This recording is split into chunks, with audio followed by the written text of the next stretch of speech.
orientar esta página para aqueles que quiserem copiarem e visitarem-nos periodicamente.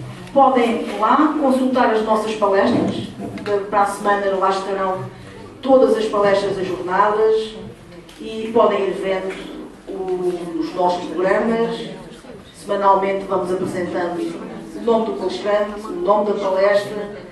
Na semana seguinte apresentamos a palestra na íntegra e, além disto, encontrarão a história da associação, encontrarão algumas sugestões, alguns esclarecimentos, como é que podem aceder aqui à nossa casa, há também um mapa da cidade, enfim, convido-vos a visitar, não vou agora estar a anunciar tudo. Portanto, vamos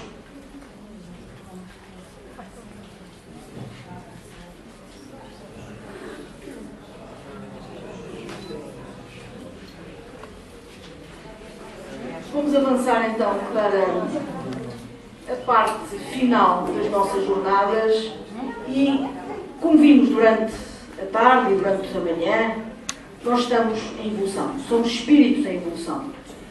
Mas durante muito tempo, e como eu disse na palestra de abertura, durante muito tempo a ciência, os homens, essencialmente a humanidade, foi contestando aquilo que o espiritismo dizia, aquilo que Darwin também foi apresentando.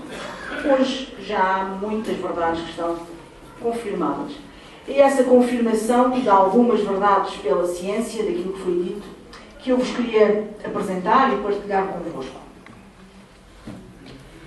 Ora, diz-nos o Livro dos Espíritos, na questão 59, que as ideias religiosas engrandecem-se ao marchar com a ciência. Esse é o único meio de não apresentarem ao cepticismo um elo vulnerável. Portanto, efetivamente, quando a ciência consegue confirmar aquilo que a religião diz, ou qualquer outra teoria, que não seja a partir de logo científica, é porque ela é verdadeira. Então, nessa perspectiva, o cético fica um pouco desarmado, passa a expressão, porque terá que dizer então que o cientista não tem razão. Bom, e diz-nos o Evangelho que Deus criou todos os seres destinados à perfeição. Também já vimos isto hoje durante o dia. Nós fomos criados, simples e ignorantes, e seres unicelulares do ponto de vista material, e estamos destinados à perfeição. Mas para evoluirmos, nós temos que reencarnar. Também já percebemos isso durante o dia. Nós temos que reencarnar. E a questão que eu ponho é: nós espíritas falamos na reencarnação. Há muitos séculos que se fala na reencarnação, mas nem todos acreditam que há reencarnação. Há algumas religiões orientais também que dizem que sim, que há reencarnação. No Ocidente, se calhar, os espíritas são os únicos que afirmam que há reencarnação. Mas, e a ciência? Efetivamente, a medicina, com a regressão de memória, com as terapias a vidas passadas, já provou que há reencarnação. E provou simultaneamente duas coisas. Provou que há espírito. Porque se o espírito consegue falar e dizer, regredir a vidas passadas e dizer que já viveu outras vidas além daquela, então é porque ele existe. E, por outro lado, confirma que a pessoa foi reencarnando. Eu trago-vos o nome de um médico. Já hoje, há pouco, o Heller falou no nome de uma médica que não é espírita. Este também não é espírita, é médico, é psiquiatra, é professor universitário de psiquiatria nos Estados Unidos, na Universidade de Mount Sinai, e ele conta, principalmente no seu primeiro livro, que eu convido-vos a ler, ele conta como é que ele descobriu na sua prática clínica o fenómeno da reencarnação. Rapidamente, ele está a fazer a regressão de memória a uma jovem com traumas muito importantes que ele quer tratar, e o habitual é isso até aos 4 anos, porque regredir atrás dos 4 anos não é muito bom para o espírito. Ele regride abaixo dos 4 anos, não encontra o porquê da situação, leva a jovem até à vida intrauterina e não encontra o porquê da situação, e, de repente, ela salta para 4.000 anos atrás. E ele fica estupefacto. O que é isto? Levou vários anos para conseguir interiorizar aquilo que tinha acontecido com aquela doente e para conseguir transmitir à sociedade científica. Ele tem vários artigos publicados, quando ele finalmente consegue chamar a atenção para este fenómeno, divulgá-lo à sociedade científica e começar a publicar os seus livros. O primeiro livro chama-se Só o Amor é Real e encontrarão lá esta história. Não? É este? Das vidas muito Esse é mais à frente. É o primeiro mesmo. Eu peço desculpa. Mas Só o Amor é Real explica muito bem como é que isto acontece. De qualquer forma, eu percebi. Peço desculpa para... Bom, mas o facto é que este médico confirma tudo isto, mas também já vimos que nós só evoluímos, tivemos o corpo. O corpo é fundamental, a matéria é fundamental para o espírito ir evoluindo. A matéria, no fundo, é a escola onde o espírito vai buscar os ensinamentos. Então, eu dividi este meu trabalho em duas formas. A evidência científica da evolução da matéria e do espírito. Para ser mais fácil a apresentação, irei falar inicialmente da matéria e a seguir da evolução do espírito. Bom, a matéria diz-nos no livro dos Espíritos que estava condensada e espalhada pelo espaço há bilhões de anos. E fala-nos Emmanuel, no livrinho A Caminho da Luz, que a matéria se terá condensado e terá havido uma grande explosão. Isto deu então origem à formação da Terra, que os estudos geológicos mostram que a formação da Terra poderá ter sido há 4,6 bilhões de anos. Mas os cientistas têm efetivamente se preocupado muito com isto, tentar provar efetivamente como é que a Terra se formou. O ano passado, 2008, o japonês Yoshiro Nandu ganhou o Prémio Nobel da Física. Está agora a fazer um ano que lhe foi atribuído o Prémio Nobel, exatamente porque conseguiu em laboratório, com o seu acelerador de partículas, gerar a condensação da matéria e admitiu que foi daquela forma que a Terra se formou. Mas foi só um? Não. Foi o nosso japonês, foram os americanos, que já há também um acelerador de partículas na Europa, salvo erro, na Suíça, onde se estão a fazer estas experiências. Portanto, quando é verdade, não é uma única pessoa a dizer, tem que ser mais do que uma para se acreditar que é verdade. E assim acontece com esta situação. A física está a confirmar aquilo que o Livro dos Espíritos disse há mais de 150 anos. Mas voltando a Emmanuel, dizia que depois de serenar os elementos, quando serenaram os elementos do mundo nascente, quando a luz do sol beijava em silêncio a beleza melancólica dos continentes e dos mares primitivos, Jesus reuniu nas alturas inteiros divinos do seu pensamento.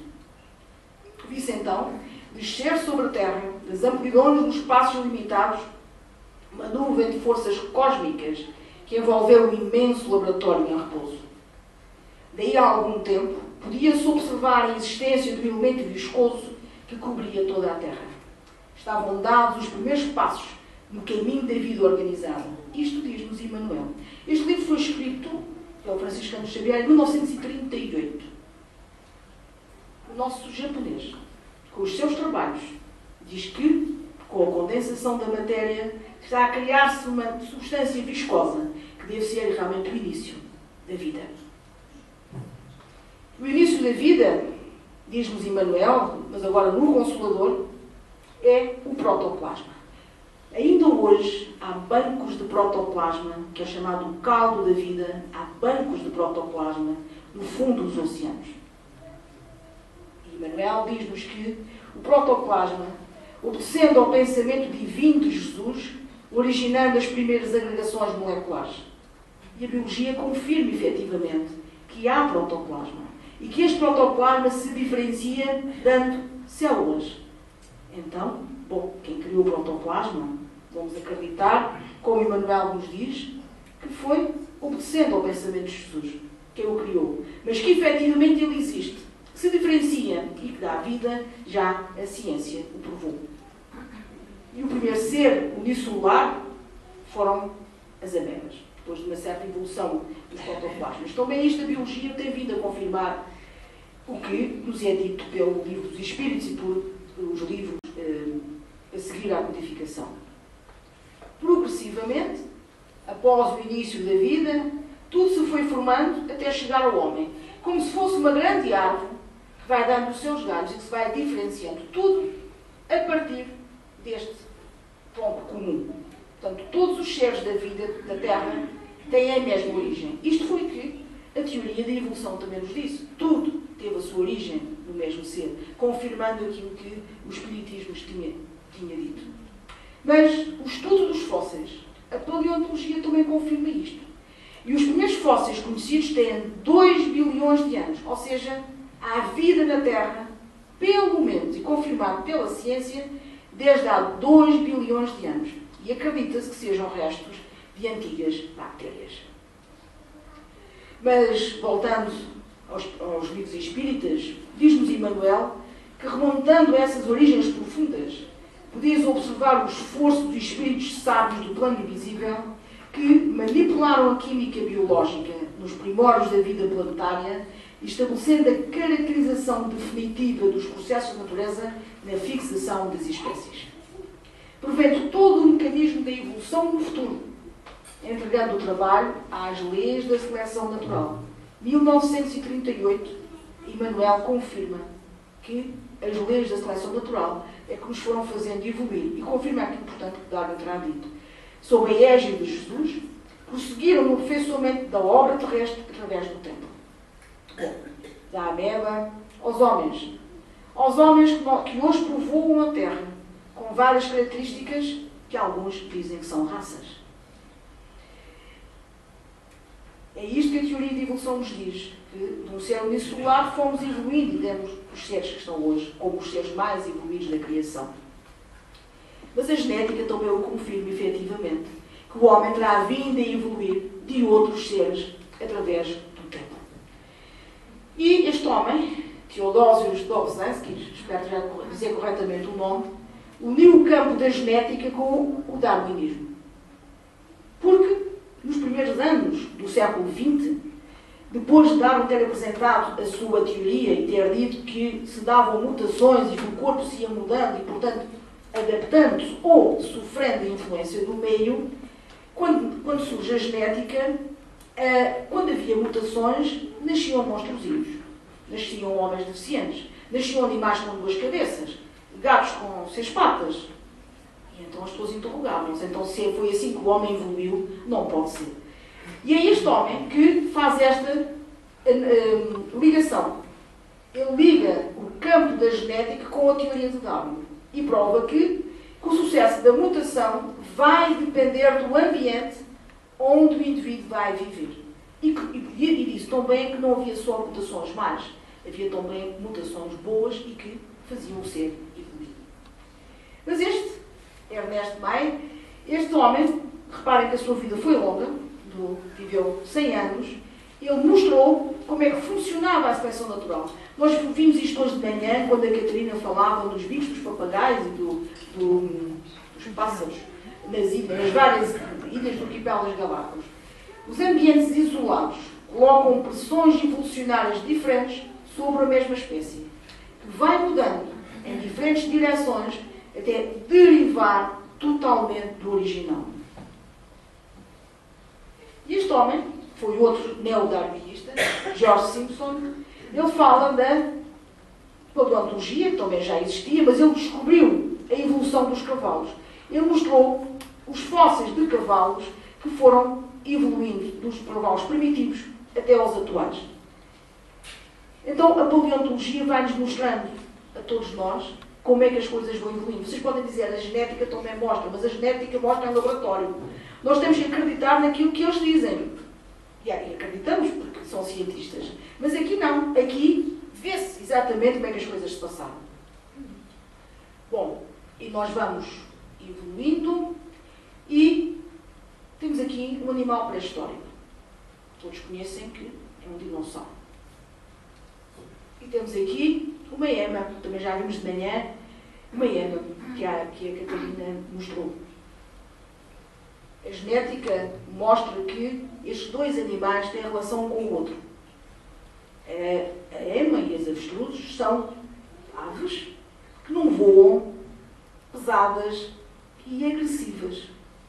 Elas são as mais parecidas e evoluídas com o dinossauro. E a paleontologia, se não acreditaram naquilo que a genética nos disse, a paleontologia mostra os esqueletos progressivamente até chegar ao esqueleto das atuais aves. Então, os nossos pássaros, que nós tanto gostamos, tão bonitos, eles são dinossauros evoluídos. Os outros desapareceram.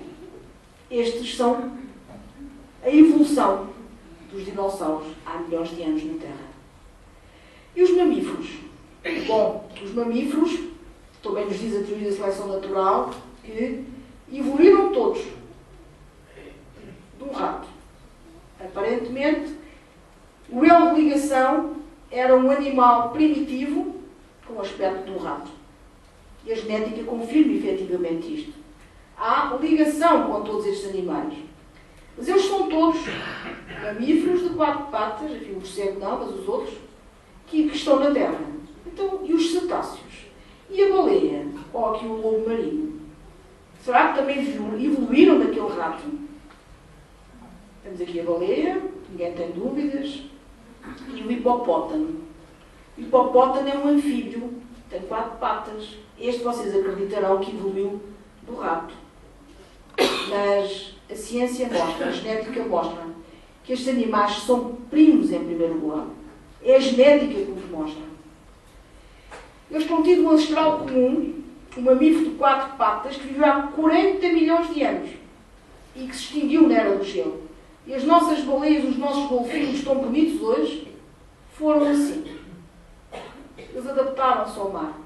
Vejam aqui a barbatana, que se virem bem, parece uma mão atrofiada. Para não estar a perder muito tempo, eu não trouxe todos os esqueletos, mas há tudo, a paleontologia tem mostrado toda esta evolução, tudo isto tem sido encontrado. Bom, e os humanos?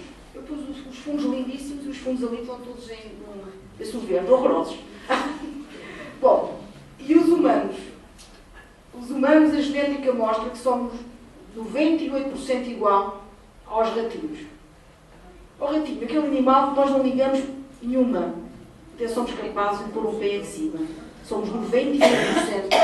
O nosso código genético é igual a eles. Separamos do ratinho há 70 milhões de anos. E nós e os nossos primos. Primos em primeiro grau. Divergimos do ancestral comum há cerca de 4 milhões de anos. E o símio antigo, que deu origem a todos os primatas atuais, começou a sua separação. Aqui ainda era o símio mais antigo, e depois o primeiro homem, o homem habilis, diferencia-se de todos os outros há 2,4 milhões de anos. E pensa-se que evoluiu no sul e no leste da África. E ele chamava-se habilis, porque comparativamente com os outros, ele tinha habilidade nas mãos. Ele era capaz de fazer instrumentos. E foi isso que foi evoluindo. O crânio também é diferente dos anteriores. Para trás, aqui, ficaram os outros que foram dando os vários primatas que há hoje na atualidade. Mas então, um estudo genético mostra que um grande número de populações atuais, este estudo de eficácia é feito na Universidade da Pensilvânia e está desde 2013 a decorrer, sugere que o berço da humanidade foi em África, na área de Kalahari, próximo da fronteira Angola com a Namíbia. E a genética também mostra que foi encontrada a maior diversidade genética baseada num gene traçador, que, comparado com a de outras populações, indica a possível migração das populações ancestrais pelo norte e para fora da África. Do seu berço, começaram a migrar para todo o resto do planeta, mais ou menos há 50 milhões de anos. Foi quando o homem saiu de África e se começou a separar. E o fóssil encontrado na Europa foi na Roménia. Aqui está o fóssil do homem mais antigo, pelo menos até agora, encontrado na Europa. 50 mil anos. quando o homem saiu de África, do berço da humanidade, e se espalhou por todos os continentes, na área de Kalahari, próximo da fronteira Angola com a Namíbia. E a genética também mostra, foi encontrada a maior diversidade genética baseada num gene traçador, que, comparado com a de outras populações, indica a possível migração das populações ancestrais pelo norte e para fora da África. Do seu berço, começaram a migrar para todo o resto do planeta, mais ou menos há 50 milhões de anos. Foi quando o homem saiu de África e se começou a separar. E o fóssil encontrado na Europa foi na Roménia. Aqui está o fóssil do homem mais antigo, pelo menos até agora, encontrado na Europa. 50 mil anos, quando o homem saiu de África, do berço da humanidade, e se espalhou por todos os continentes. E estes nossos amigos, os aborígenes australianos, são assim. São homens da atualidade. Têm um crânio redondo, têm estas feições. Eles estão na Austrália, saíram da África há 50 mil anos, como todos os outros, mas eles estão ali fechados. Eles não se modificaram. Ou seja, há 50 mil anos, nós seríamos assim. E é isto que a genética mostra. Então, se nós éramos assim há 50 mil anos, porquê é que hoje uns são brancos, outros são amarelos, outros são mais brancos, outros são mais escuros, e outros continuam negros? Diz-me no livro dos Espíritos que a diferença é do clima, da vida e dos hábitos.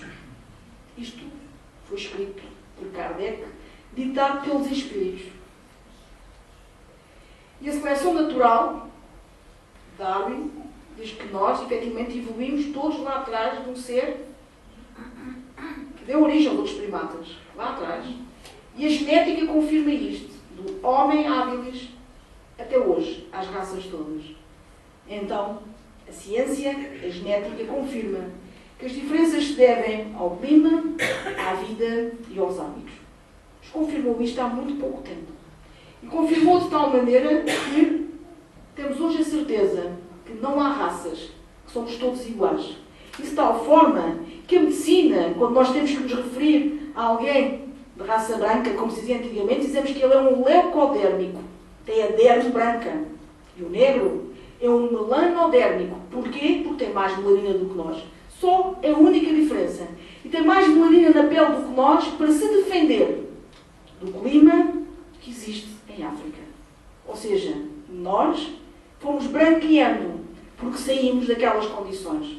Os homens do norte, os nórdicos da Europa, são mais altos do que nós. Porquê? Porque há pouco sol. O sol origina que as carruagens de congelação do corpo se consolidem mais cedo. Então, nos climas quentes, nós somos mais baixos que os nórdicos. Tudo isto depende do clima. Tudo isto depende dos hábitos de vida. E, efetivamente, não há muitos anos que a ciência diz isto, mas o facto é que confirma aquilo que está escrito no livro dos Espíritos. Não há raças e somos todos iguais. Então, nós, homens do século XXI, somos os sobreviventes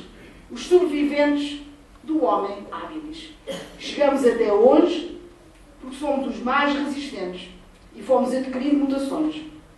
Mas vocês, se repararem, este homem, quando começou a manipular as mãos e a começar a caçar e a começar a apanhar as frutas, ele tinha muita dificuldade em obter alimento e muita dificuldade em obter a água.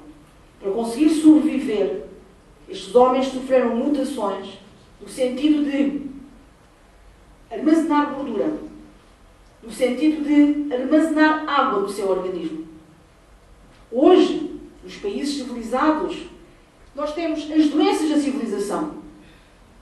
Nós temos a obesidade, a diabetes, o colesterol alto, consequência do armazenamento de gordura que aqueles homens, para sobreviver, adquiriram. E temos a hipertensão, consequência da retenção de sódio e de água que o rim dos homens teve que sofrer mutações para conseguir sobreviver. Ainda hoje, os africanos têm um rim diferente do nosso, retêm mais água do que nós. E até o tratamento que se faz para a hipertensão do africano é diferente daquele que se faz para a hipertensão do branco. Porquê? Porque eles continuam numa zona que tem pouca água. Nós, enfim, a água do planeta está a acabar-se, mas nós temos essa facilidade há milénios. No futuro, nós vamos conseguir sobreviver se formos perdendo sucessivamente estes genes.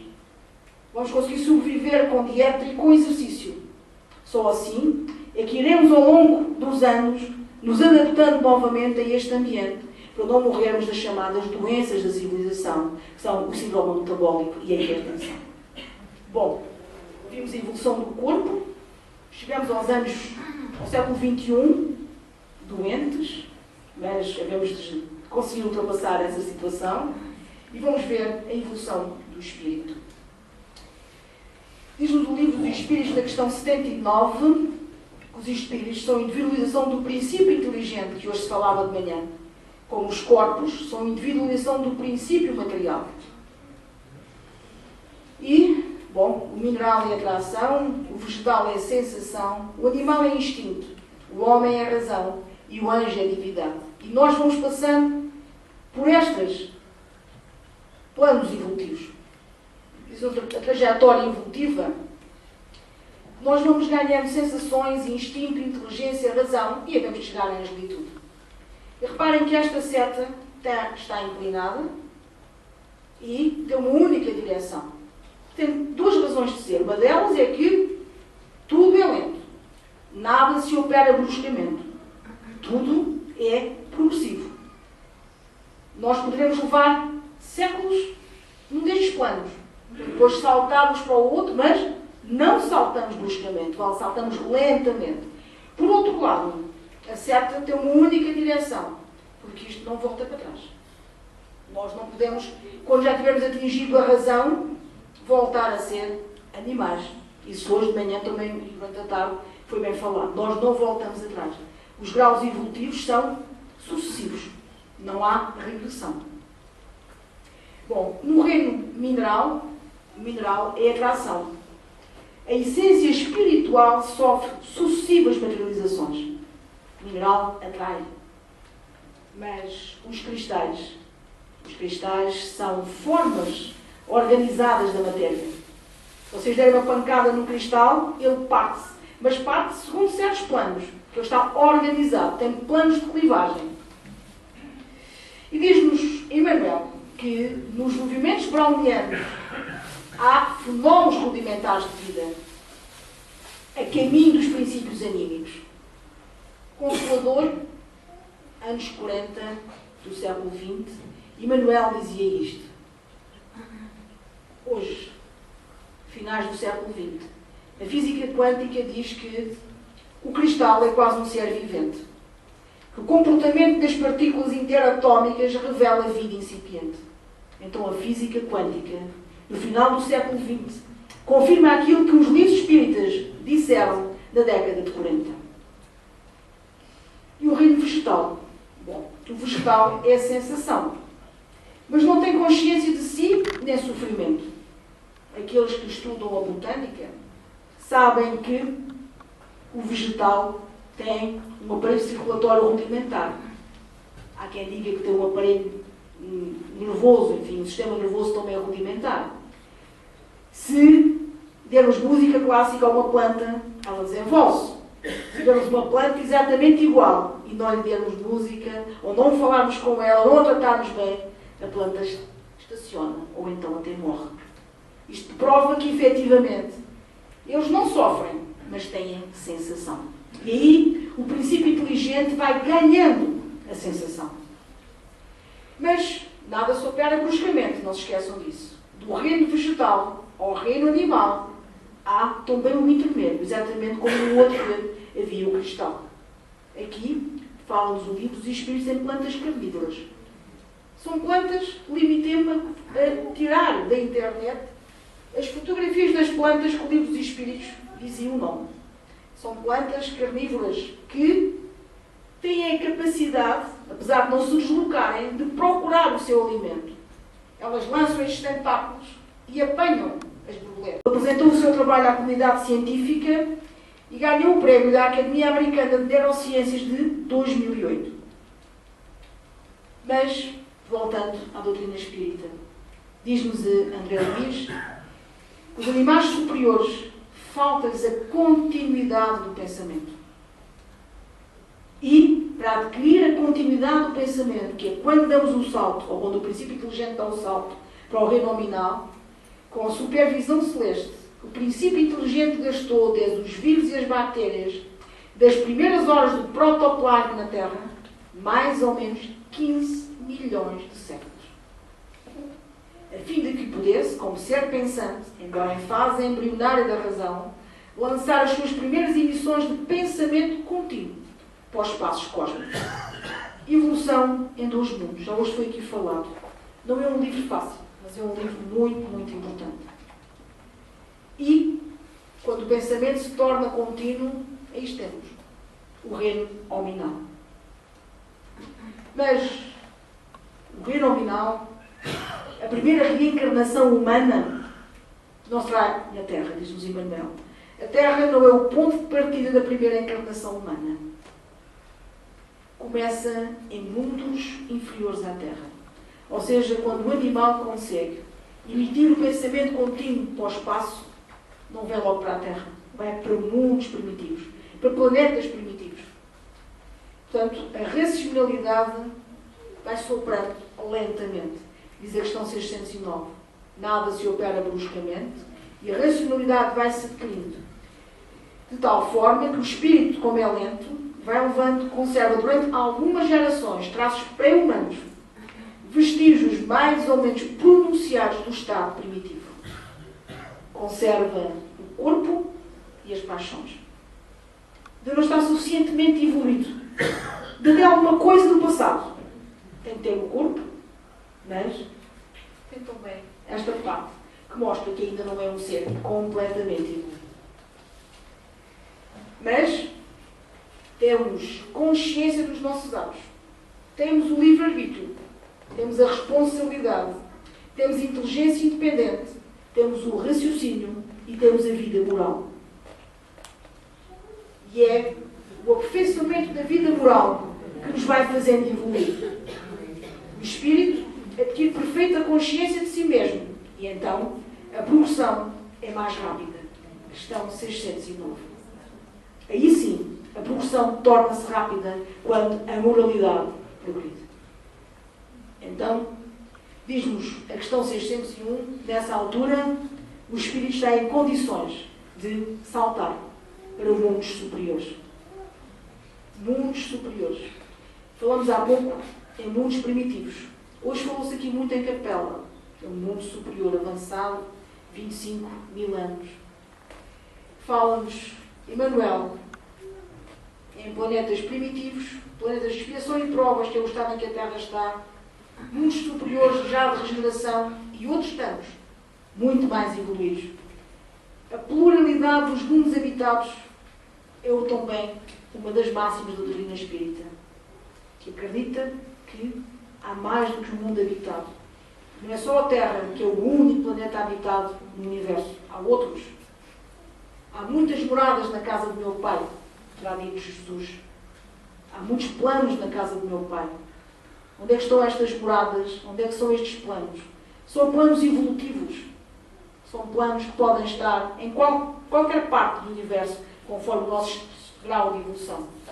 Mas, e a ciência? O que é que a ciência diz de haver vida noutros planetas? Muito têm os homens procurado. Mas, recentemente, já em 2009, houve uma informação da NASA. Foram detectados sons no universo que fazem suspeitar de vida noutros planetas. Foram apanhados sons no universo que não têm nada a ver com os sons que tinham sido ouvidos anteriormente. Não é um planeta a se degradar, não é um asteroide, não é um buraco negro a captar algo. É qualquer outra coisa que não se sabe o que é. Há neste momento um envolvimento da comunidade científica, da qual fazem parte astrofísicos portugueses envolvidos neste projeto. Em breve, Quem sabe? O breve no plano espiritual podem ser dezenas ou centenas de anos. Mas nós temos esperança que saberá ou não se há vida nos planetas. E então, nessa altura, talvez se encontrem mundos superiores, onde os homens são mais adiantados, mas os animais estão de evolução. Porque nós evoluímos em conjunto com eles. Alcançaremos no explorar dos milénios a situação de angelitude, diz-nos o livro dos Espíritos. Alcançaremos em conjunto, porque a escala do progresso é sublime e infinita. Muito obrigada. Era isto que eu tinha para vos dizer.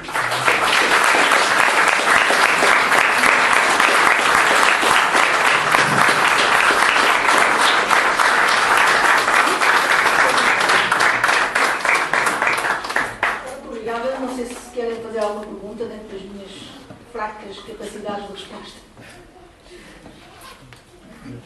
Diga, faz favor. Como o planeta disse, a Terra não é as primeiras reencarnações, e será que serão as últimas? Não. Da perfeição também de cada um de nós. Nós transitamos. Temos aqui os mundos superiores que transitamos para esse. Exatamente. Portanto, se nós... Vê se eu consigo colocar isto atrás. Espera aí. Fazer lá no fim, Pedro, para ver se eu volto aqui atrás aos dois ou três slides anteriores. Aqui. Portanto, nós estamos aqui. Expiação e provas no nível da Terra. Há mundos superiores. E nesses mundos superiores haverá as várias moradas do Pai, para a qual nós estamos em evolução para lá. Ainda há alguns mundos entre uns e outros. Claro. Portanto, será que nós depois passaremos para aqueles de regeneração e depois... Exatamente. Há alguns documentos, algumas informações dos espíritos que tenham feito esse percurso? Não sabe? Não há ainda que eu, pelo menos, que eu tivesse tido conhecimento, que eu tivesse lido informação de espíritos muito superiores que tenham vindo dizer o seu estado nesses planetas, exceto estas informações têm chegado de Capela, que já há realmente algumas, e que é um planeta superior ao nosso. Mas não há, pelo menos, não sei se lá ao fundo aí os nossos estudiosos da doutrina mais antigos, se têm algum conhecimento de... Lá há informação de alguns espíritos que vêm de planetas superiores encarnados na Terra e depois regressam como missão. Sim, há as reencarnações de missão, mas não há propriamente uma declaração de que estiveram... Nós temos as declarações, por exemplo, de Mozart, que diz que vivia em Júpiter. E Júpiter, o livro dos Espíritos, fala que é um planeta superior ao nosso. Como dizem que Marte será um planeta inferior ao nosso. Aí sim, será uma reencarnação de missão, mas não há propriamente a descrição como é como é que não é. Portanto, nós não temos muito essa informação. Assim tão acessível como temos o que está para trás com os livros da codificação. Mais alguma questão? Posso ajudar? Fora da literatura chamada ou considerada tradicionalmente espírita, há assuntos ligados à vida do espírito e há livros e há publicações que falam sobre isso. A procurar na internet que há. Não estão ligados ao livro da codificação nem ao Allan Kardec, mas há. Agora, queria também dar duas pequenas contribuições. A primeira, como médico e como espírita, tenho um especial carinho por animais. E, referente àquilo que tu explicaste aqui assim, queria deixar bem claro que pensamos muitas vezes muito diferentes dos animais, especialmente aqueles animais que tu classificaste como superiores e que já se hoje acorda que são animais de uma escala mais elevada. Esses nossos irmãos animais sofrem e interagem connosco de uma maneira muito profunda.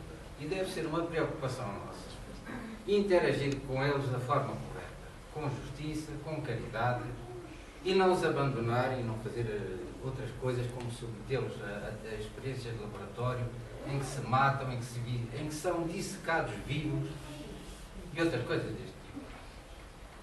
E mais, nós pensamos que somos realmente fruto de uma evolução, comparando-nos com eles, sempre o homem disse, nós somos inteligentes, nós dominamos a Terra. Nós somos o único animal inteligente que matou 1 bilhão de seres iguais em 100 anos. Nunca um animal que se considera não inteligente, nós temos que ter um pensamento limitado. Nós dizemos que é inferior. Esta, uma planta que eu por acaso já vi, se pusermos aqui o dedo, ela fecha a tampinha e tenta morder-nos o dedo. Será uma planta? Será um animal? Não sei. Está no reino vegetal. Mas ela está a caminho do reino animal. E o reino animal é instinto. E é o instinto que faz o pinguim, ou o grupo de pinguins, percorrerem quilómetros e quilómetros na Antártida, procurando o melhor sítio para fazer os ninhos, procurando o melhor sítio para criar os filhos. É o instinto. Ou será alguma inteligência já? Diz-nos também o livro dos Espíritos que o plano animal começa a ter a impressão do exterior, ainda que sem consciência da causa e dos efeitos. O animal tem sensação de sofrimento, ao contrário da planta. E quantas vezes nós os maltratamos, sem pensar que eles sofrem? Quantas e quantas vezes? E diz no livro dos Espíritos, na questão 593, que eles têm realmente inteligência. Na maioria dos animais domina o instinto, mas muitos têm acentuado a vontade. É que têm inteligência, porém limitada. É uma inteligência que se circunscreve à utilização dos meios de satisfazer as suas necessidades físicas e de conservarem a sua vida. Se o cãozinho não fugir do gato, é capaz de alguma coisa acontecer. Há já aqui algum grau de inteligência, segundo o livro dos Espíritos. Alguns animais praticam atos combinados que denunciam vontade de operar em determinado sentido e de acordo com as circunstâncias. Vontade de operar, vontade de fazer. Então é porque tem inteligência, não é só o instinto. Tem a vontade própria. Era aquilo que hoje de manhã a Dona Luzia chamava a atenção. Quando se lê o livro dos Espíritos, tem que se ler nas entrelinhas, tem que se perceber a linguagem. Por um lado, é uma linguagem que tem quase 200 anos, tem 170 anos. Por outro lado, as traduções, as múltiplas traduções. Portanto, nós temos que ter cuidado ao ler e fazer a nossa interpretação. Denunciam vontade de operar. Ora, os animais possuem inteligência, que lhes faculta certa liberdade de ação. Os animais possuem um princípio independente da matéria que sobrevive ao corpo. Livro dos Espíritos, questão 597A. É um princípio que sobrevive ao corpo. É também uma alma, se assim lhe quiserem chamar. Está lá escrito. Não sei se isto responde à pergunta da manhã, que o José fez. Está lá escrito. É também uma alma. No entanto, as múltiplas traduções, ou enfim, às vezes os homens não querem acreditar nestas coisas, não há muita gente que fale nesta questão. 597A. Mas há entre a alma dos animais e a do homem distância equivalente à que media entre a alma do homem e Deus. No homem, passou por um período de elaboração que a coloca acima de que existe no animal. Vocês vejam a diferença. A nossa alma e Deus.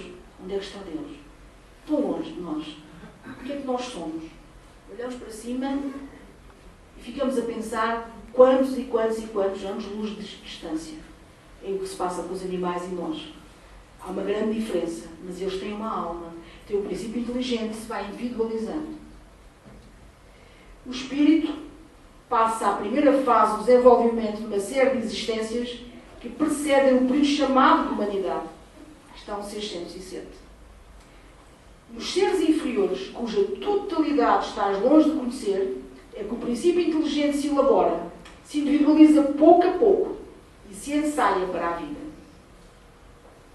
A alma dos animais conserva após a morte a sua individualidade e a vida inteligente em estado latente. 598. Os espíritos dos animais são classificados após a morte por espíritos incumbidos disso e utilizados quase imediatamente. Estão 600. Eles são o princípio inteligente ou a alma dos animais, são catalogados, são tratados em zonas especiais do plano espiritual por benfeitores espirituais, por espíritos incumbidos disso. E são utilizados. Reencarnam. E vão assim evoluindo. Em que esfera estivemos um dia e esperando desabuchar da nossa racionalidade, pergunta Emmanuel, o que é que nós fomos para estarmos hoje aqui? No reino mineral, vegetal ou animal, passamos por lá, mas não sabemos, não nos lembramos. Mas do reino animal ao reino nominal, também nada se opera bruscamente. E diz J. Herculano Pires, que ainda hoje se falou dele durante a manhã, neste livro Modernidade, Vida e Comunicação, que há os animais superiores. Os animais superiores são a transição entre o verdadeiro mundo animal e o hominal. Animais superiores são estes nossos amigos, os golfinhos. Evolução entre os mundos. Diz-nos André Luiz que nos animais superiores observa-se um pensamento descontínuo e fragmentário, a partir do qual vai desenvolver-se o pensamento contínuo do reino hominal. Mas não são só os golfinhos. O elefante. O elefante, o animal que se pensa com maior memória sobre a terra. Se lembra de tudo. O cavalo, o leal cavalo, os cãezinhos, os gatinhos e os nossos primos primatas. São animais superiores. Mas, e a ciência? Isto diz-nos o espiritismo. Qual é a evidência científica disto? Há efetivamente animais que se diferenciam no reino animal e que são diferentes dos outros, como já se estivessem num período de transição? Bom, os golfinhos possuem um sistema de comunicação com padrão de assobios próprios, que cada um utiliza para se identificar como se fosse uma espécie de nome próprio. Por outro lado, eles têm a capacidade de aprender vocalizações e a repeti-las. Os golfinhos imitam sons, como sabem, e, com esses sons, eles informam os radares quando há um acidente. E esse som é apanhado por navios que estão na zona, que se deslocam à zona onde o som é emitido. E está lá um naufrágio, a começar. Os golfinhos têm esta tarefa no mundo marinho. Eles têm uma elevada inteligência emocional. São alegres, brincalhões e afetuosos entre si, mesmo quando estão em cativeiro, tendo demonstrado sempre uma amizade especial pelos homens. Em interação com os humanos, um golfinho, ao perceber que o seu assobio não era ouvido, baixou a frequência até assegurar que a comunicação era estabelecida. Ele percebeu que o homem não estava a ouvir. Ele muda o tom da emissão do seu som para que o outro perceba. Como nós fazemos.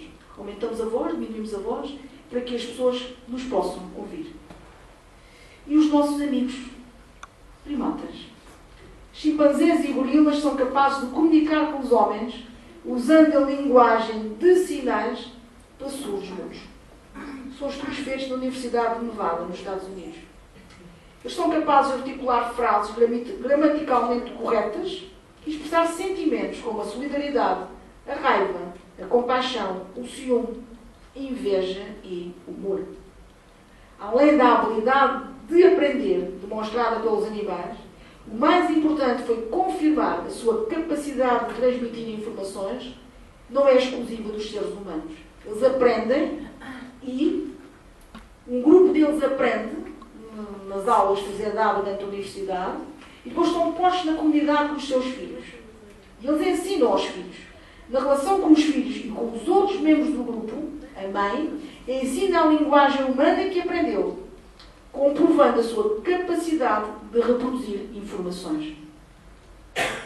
E, também em 2008, este homem é português, Ricardo Gil da Costa.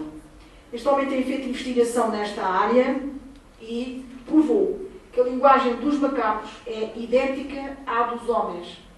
São sons, eles funcionam com sons que são equivalentes às palavras. É só uma questão de linguagem, na opinião do Ricardo. Como nós não entendemos às vezes outras línguas, também não entendemos a deles e vice-versa. E com este trabalho Este homem ganhou um prémio internacional nos Estados Unidos.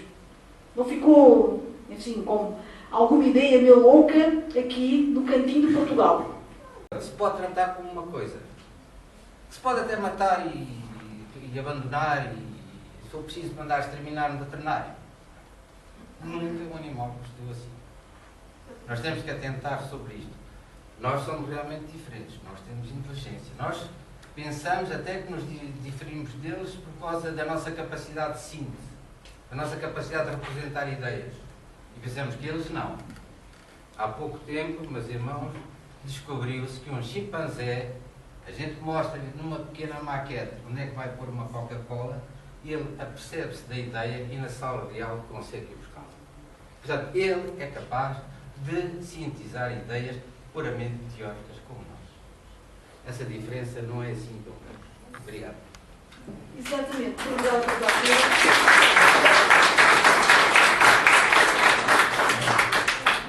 Exatamente. E nós temos um papel muito importante de proteção, de ajuda e até de carinho para nos ajudar a evoluir. E não nos podemos esquecer que eles também nos ajudam a nós a evoluir. Ajudam-nos aquilo que tu disseste de nós os tratarmos bem. Portanto, às vezes há homens que são extremamente rudes e com o seu animal não são. Conseguem ali criar o sentimento de amor que é fundamental para adquirir a moralidade. É fundamental para evoluir. Eu tinha aqui 2 ou 3 slides que depois acabei por retirar. Tinha esse aspecto da zoologia que a Rolando Pires chama a atenção. E que o homem será penalizado no futuro pelo mal que faz ao seu semelhante, ao seu animal. Isso é muito importante. O homem vai ser penalizado por isso se não os tratar corretamente, se não os ajudar a evoluir. Isso é extremamente importante nós termos essa noção. Como também há muita coisa sobre os animais no plano espiritual, sobre os animais do laboratório, portanto, como é que eles são tratados quando desencarnam em laboratório, como é que são tratados quando lá chegam. Há muita coisa sobre isso que, enfim, sairia um bocadinho fora do tema destas palestras, mas que será, com certeza, um tema muito, muito interessante para ser discutido e uma coisa que, a mim, pessoalmente, me interessa muito. Também como médica e também como defensora dos animais que sou. Mais alguma questão? Luísa, sou eu. Sim. Em mesmo seguimento do que aquilo que o senhor disse, estava a falar do chimpanzé. Mais alto. Houve um estudo, eu falo aqui mais alto. Há um estudo americano neste momento a decorrer em que prova por filmagens que os chimpanzés são capazes de produzir instrumentos e, pior, são capazes de matar em grupo por divertimento, para superar desculpa. Foi provado por filmagens, na selva própria, não é em laboratório, em que bandos de chimpanzés atacavam outros animais, outras espécies, para que eles pudessem controlá-los de algum modo. Estão a ficar parecidos com o homem. Estão a ficar parecidos com o homem, que é o animal mais perigoso sobre o planeta. Isso é comprovado cientificamente. Sim, sim. E em relação a esse aspecto de fazer instrumentos, sabe-se que os gorilas, no seu ambiente normal, em estado selvagem, fazem instrumentos com as mãos. Eles fazem colheres. Eles comem com colher, que é uma coisa muito importante. Quem não viu, por exemplo, os gorilas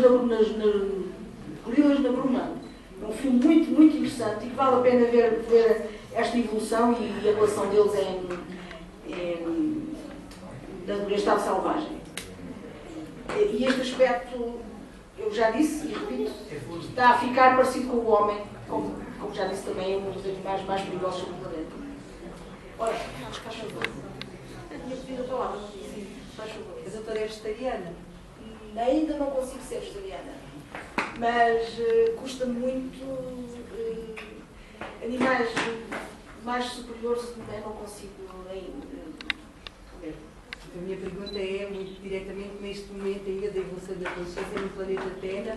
Para quem não é ainda vegetariano, qual é a opção para evitar este sofrimento que a doutora falou e o doutor aparentemente também falou? Temos que caminhar para isso, efetivamente, e temos que pensar que nós não podemos continuar a nos alimentar destes seres que são realmente, no caminho evolutivo, são seres superiores.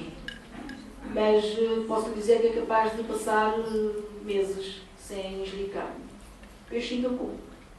Eles também são animais. Mas carne, portanto, do mamífero, é capaz de passar meses sem ingerir carne de mamíferos. Mais alguma questão? Agora, se deixarmos de haver mamíferos e etc., desaparecem os mamíferos, ou então têm de evoluir para um plano superior. Exatamente. Portanto, acho que também ir até essa mutação, que é um exagero. Não é exagero. Quer dizer, não é um exagero a nível de saúde, etc. Mas repare, se nós deixarmos de cultivar folha, maca, ovelha, etc. É muito natural que esse animal venha a desaparecer. Isso é. Pronto. Acho que não seria também assim tão. Uma ideia tão otimista, não? Bem, se ele desaparecer, irá evoluir para outros planos. De facto, pois haveria tantos, porque, ou então haver um excesso de. Pronto. Nós temos de desaparecer para dar os nossos corpos. Todos têm de desaparecer para dar lugar a outros, não é? Se realmente nós, habituados neste momento, a fazer a nossa alimentação, somos um estatuto especial, é evidente que se deixarmos de fazer, talvez, há de haver aí uma evolução qualquer que pode ser positiva ou negativa. Temos de pensar nisso também. Nós temos, em relação à carne, nós retiramos. Eu também não como muita carne, mas também acho que se tornarmos assim vegetarianos também não. Nós retiramos neste momento uma vitamina que é da carne. Há na carne e há nos ovos, que é a vitamina B12. Tirando isso, não há outras fontes, pelo menos, tão abundantes. Mas o nosso organismo, há de também se esquecer dela, como há de perder os genes que provocam a diabetes e que provocam a hipertensão. Não é? Exatamente, para ele fica isto é só um ponto de reflexão, só um ponto de reflexão.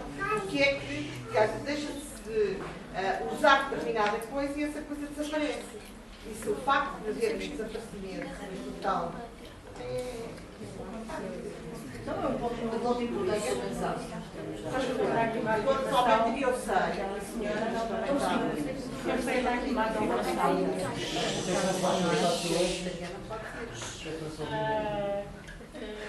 disse que, portanto, essa afirmação que nós desaparecemos para dar lugar a outros. É esse o objetivo do nosso desaparecimento da Terra? Não é? Bem, nós estamos em evolução. Sem sombra de dúvida. Portanto, se um dia desaparecermos, demos lugar a outros, damos lugar a outro tipo de corpo mais evoluído ou outro tipo de ser mais evoluído. Porque nos tais mundos superiores que os espíritos nos falam, não é necessário o corpo. Nos mundos muito evoluídos, já não é necessário o corpo. Portanto, o estado da angelitude. Mas isso, até lá, quantos milénios nós temos pela frente? Nós, habitantes aqui da Terra, temos muitos ainda. Sim, mas não é para dar lugar a outros que nós desaparecemos. É para dar lugar. é para dar lugar a um ser diferente, a um ser mais Nós evoluído. desaparecemos para evoluir. Exatamente. Há um vilão lá atrás.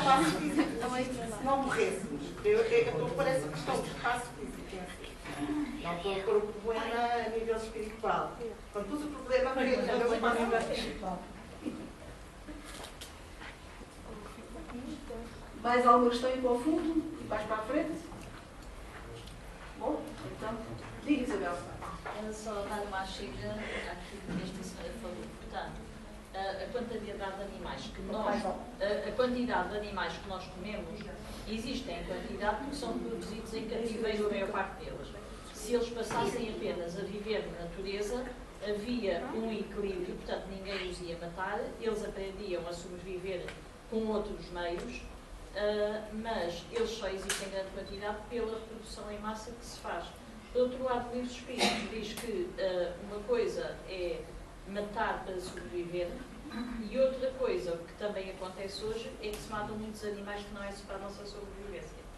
Como, por exemplo, quando na pesca desportiva ou na caça desportiva, ou quando se deita peixe ao mar para vender mais caro, isso não tem nada a ver com a nossa sobrevivência. Portanto, admitindo a hipótese da continuidade